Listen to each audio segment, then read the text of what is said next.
Hello everyone, एक बार आपका फिर से स्वागत है। मैं सिर्फ चंद्रभान सिंह राजपूत और मैं आज आपको, जैसे कि पिछले वीडियो में मैंने लेसन नंबर सेकंड स्टार्ट किया था, तो आज कुछ 2.1 जिसे आप बोल सकते हो कि अम्ल व क्षारक के रासायनिक गुणधर्मों को समझना। क्या? रासायनिक गुणधर्मों को समझना, जिसे आप बोल सकते हो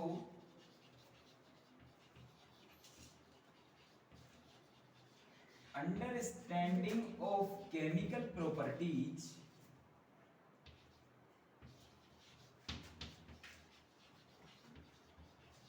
understanding of chemical properties acids and bases. हमको अम्ल और क्षार के रासायनिक गुणधर्म, रासायनिक कैसे कैसे काम कर सकते हैं, उनके बारे में आज हम पढ़ते हैं। तो सबसे पहले रासायनिक गुणधर्म होता है प्रयोगशाला में अम्ल के रूप में। क्या? प्रयोगशाला में अम्ल एवं क्षारक। प्रयोगशाला में अम्ल व क्षारक। देखिए, ये आपका जो टॉपिक है, इसमें कुछ नहीं होता। प्रयोगशाला जो कि आपकी लेबोरेटरी होती है, उस लेबोरेटरी में अम्ल व क्षारक का उपयोग गंधीय सूचक के रूप में किया जाता है। गंधीय सूचक के रूप में। और मैं बता चुका हूं कि अम्ल व क्षारक का रूप गंधीय सूचक के रूप में कैसे किया जा सकता है। जैसे कि दो लिटमस पत्र होते हैं, एक नीले से लाल करता है तथा दूसरा लाल से नीला करता है। तो ये जो तुम्हारी ये लाल से नीला करना, लाल नीले से लाल करना, इनके लिए जो आपका सूचक काम किया जाता है, कौन सा? Methyl orange. मेथिल ऑरेंज या फिनोल्फथालीन या फिनोल्फथालीन।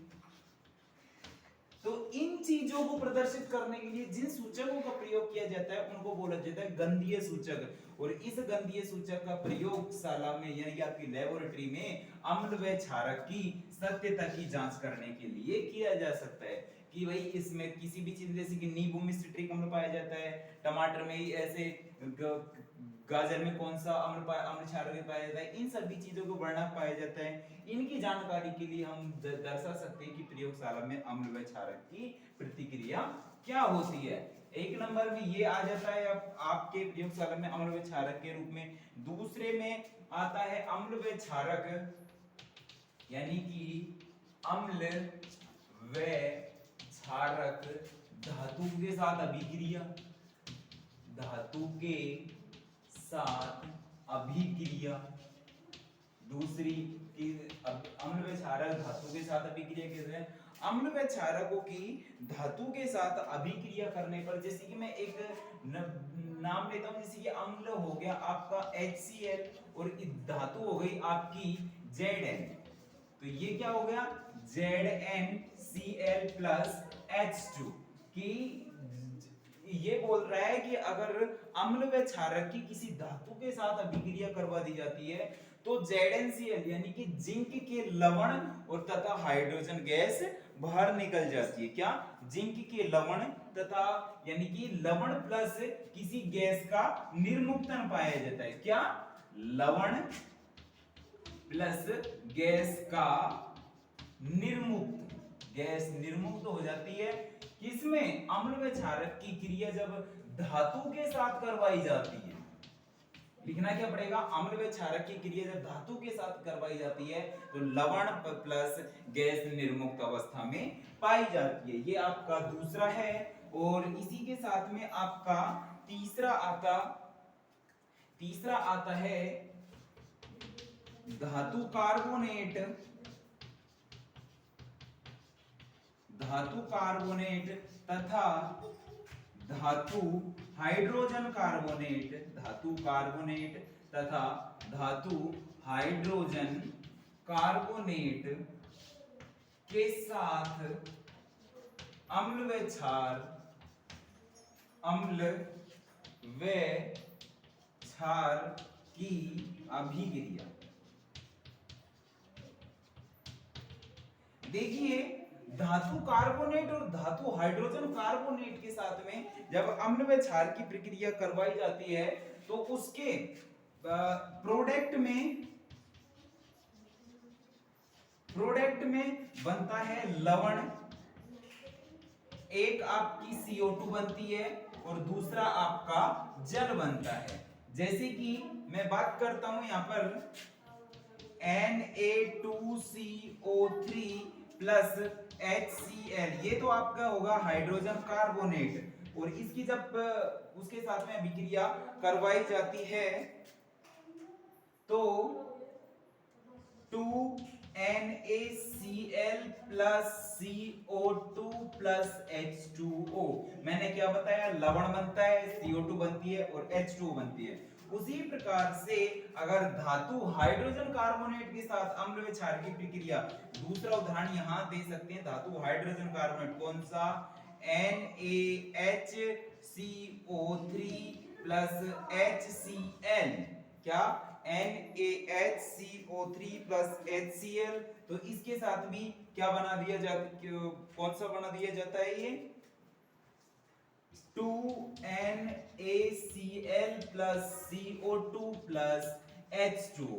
वही बात है, धातु हाइड्रोजन कार्बोनेट तथा धातु कार्बोनेट के साथ में जब अम्ल तथा क्षार की प्रक्रिया करवाई जाती है तो दोनों ही अभिक्रिया में लवण, जल और कार्बन डाइऑक्साइड के लवण प्राप्त होते हैं। आप इस तरीके से भी इसको लिख सकते हैं।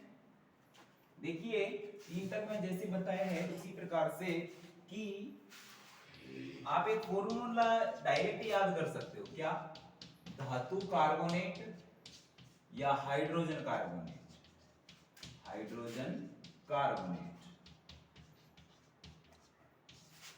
प्लस किसके साथ में, अम्ल या क्षार के साथ में, तो आपको क्या प्राप्त हो जाता है, लवण, जल और आपकी CO2 जिसे आप कार्बन डाइऑक्साइड गैस कहते हैं। आपके 3 तक फॉर्मूले के साथ में आपकी नेक्स्ट रिएक्शंस में साथ चलता है अम्ल व क्षारक आपस में कैसी क्रिया करते हैं। अम्ल व, ये चौथे नंबर की रिएक्शंस है, अम्ल व क्षारक आपस में कैसी क्रिया करते हैं, आपस में क्रिया कैसे करते हैं, अम्ल व क्षारक आपस में क्रिया कैसे करते हैं। देखिए अम्ल व क्षारक, अम्ल कौन सा हो गया, HCl, क्षारक कौन सा हो गया, NaOH, और ये आपस में क्रिया करके क्या बनाते हैं, Na चला जाएगा Cl के पास में और हाइड्रोजन का निर्मुक्तन हो जाएगा दो H2O के साथ में, तो ये क्या बन गया हमारा NaCl प्लस H2O। इससे क्या सिद्ध हुआ कि अम्ल व क्षारक आपस में क्रिया करके क्या बनाते हैं, लवण प्लस जल का निर्माण करते हैं। ठीक है, क्या क्या कैसे निर्माण करते हैं, अम्ल व क्षारक के आपस में क्रिया करके लवण प्लस जल का निर्माण करते हैं। और ये आपकी चौथी क्या, chemical properties of acids and bases में आपका चौथे नंबर का टॉपिक होता है। 5वें नंबर का आपका टॉपिक है अम्लों के साथ धात्विक ऑक्साइडों की अभिक्रिया। अम्लों के साथ में, अम्लों के साथ में धात्विक, अम्लों के साथ में धात्विक ऑक्साइडों की अभिक्रिया। देखिए मैं इतनी देर से यहां बता रहा हूं अम्ल अम्ल अम्ल क्या होता है। अम्ल को जब कल भी मैंने डिफाइन किया था कि अम्ल स्वाद में खट्टे होते हैं, इनके में नीले पत्र को लाल कर देते हैं, तो उन्हीं अम्लों की क्या, अम्लों की धात्विक ऑक्साइडों के साथ में, अम्लों की धात्विक ऑक्साइडों के साथ अभिक्रिया करने पर लवण, सब में क्यों मैंने कल जो फर्स्ट वीडियो डाली थी उसमें बताया था अम्ल प्लस क्षार मिलकर के आपस में किसका निर्माण करते हैं, लवण का। तो हम यहाँ अम्लों की सत्यता की जांच कर रहे हैं, अम्ल तथा क्षार की सत्यता की जांच कर रहे हैं। तो अम्ल और धात्विक ऑक्साइड मिलकर लवण प्लस जल का निर्माण करते हैं। अब आपका लास्ट टॉपिक है कि क्षारकों